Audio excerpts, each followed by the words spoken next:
நீர் மாத்திரம் எனக்கு போதும்.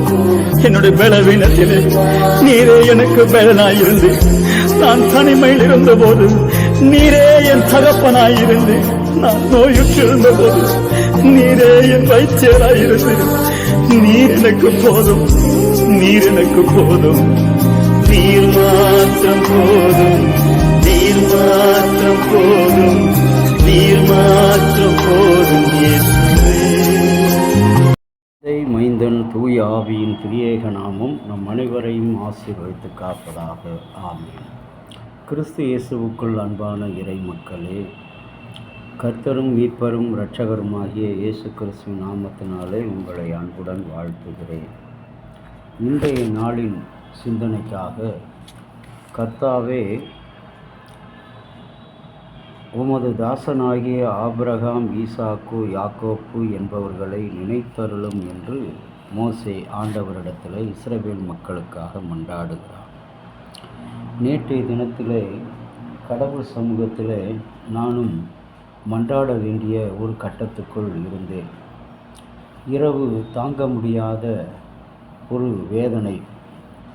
அந்த வேதனையிலே கடவுள் தம்முடைய கரத்தை நீட்டி அற்புதமான சுக பலத்தை கொடுத்தார். நேற்றைய தினத்தினுடைய சிந்தனையை நான் தயாரித்து காணொளியிலே பதிவு செய்த பிற்பாடும் அதை அனைவருக்கும் அனுப்ப முடியாதபடி சூழல் அமைந்துவிட்டது. அதற்காக அனைவரும் தயவு செய்து இந்த ஊழியத்தில் இன்னும் கடவுள் நல்ல பலத்தை, உற்சாகத்தை தர வேண்டும் என்று சொல்லி நீங்கள் செபிக்க நான் உங்களை அன்புடன் கேட்டுக்கொள்கிறேன். இந்த கோடை காலங்களிலே கடவுளுடைய அன்பை நினைக்கும்படி, கடவுளுடைய சமூகத்தில் அவருக்கு விரோதமாக பாவம் செய்த மனிதர்களை எப்படி கடவுள் மன்னித்தார் என்பதை ஆபிரகாம், ஈசாக்கு, யாக்கோப்பு என்பவர்களை நீர் நினைத்தருளும் என்று சொல்லி, ஆபிரகாம் தன்னுடைய சொந்த மனைவியை தங்கை என்று சொன்னபோது நீர் அவரை மன்னித்தீர். ஈசாக்கு ஆண்டவருக்கு பிரியமில்லாமல் நடந்தபோது அவரை நீர் மன்னித்தீர். யாக்கோப்பு ஏமாற்றுக்காரனாக இருந்தபோது அவனை மன்னித்தீர். அதுபோல இந்த இஸ்ரவேல் மக்களை உம்முடைய ஓங்கிய உயர்த்தினாலும் மகா பலத்தினாலும் நீட்டிய கரத்தினாலும் இவர்களை பாதுகாத்து கானான் தேசத்துக்கு நீ கொண்டு வர வேண்டும். இன்றைக்கும் என் அன்பு தேவனுடைய பிள்ளைகளே, ஆண்டவருடைய கரத்திலே நீங்களும் நானும் அவருக்கு விரோதமாக எப்பொழுதெல்லாம் செயல்படுகிறோமோ அப்பொழுதெல்லாம் கடவுள் நம்மை தண்டிக்கிறார், சிட்சிக்கிறார், வேதனைக்குள்ளாக உட்படுத்துகிறார். இந்த வேதனையும் தண்டிப்பும் சிட்சிப்பும் யார் மூலமாக நமக்கு நாமே கொடுத்து கொண்ட ஒரு தண்டனை என்று கருதலாம். இங்கே மோசே ஆண்டவரிடத்திலே மன்றாடுகிறான். ஆபிரகாம், ஈசாக்கு, யாக்கோப்பு இவர்களை நீர் நினைத்தருளும்.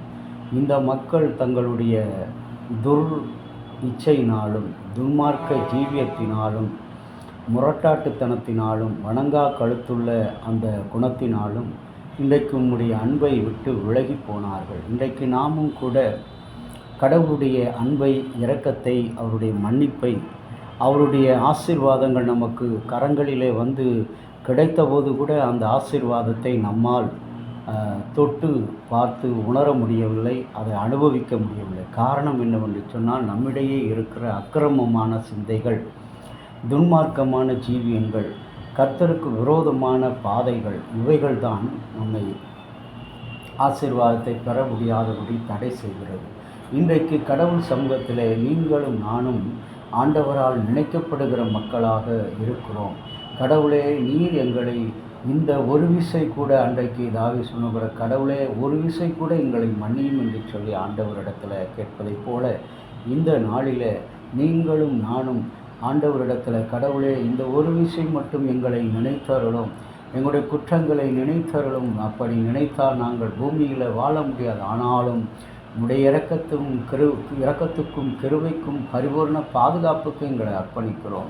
எங்களை நினைத்து ஆண்டவரே உம்முடைய சமூகத்தில் எங்களை ஏற்றுக்கொள்ளும். இந்த நாள் நல்ல நாளாக ஆண்டவருடைய சிந்தனையோடு நாங்கள் கடந்து போகிறோம். கடவுளிடத்தில் நாங்கள் தினமும் நினைத்து பார்க்கிற ஒரு வாழ்வை வாழும்படி, கடவுளுடைய ஆசீர்வாதங்களை, அருளை, இரக்கத்தை நினைத்து பார்க்க, அவர் இந்த உதவியை செய்வதற்கு நாங்கள் எம்மாத்திரம் இந்த சம்பளத்தை, இந்த ஊதியத்தை பெறுவதற்கு நாங்கள் எம்மாத்திரம்?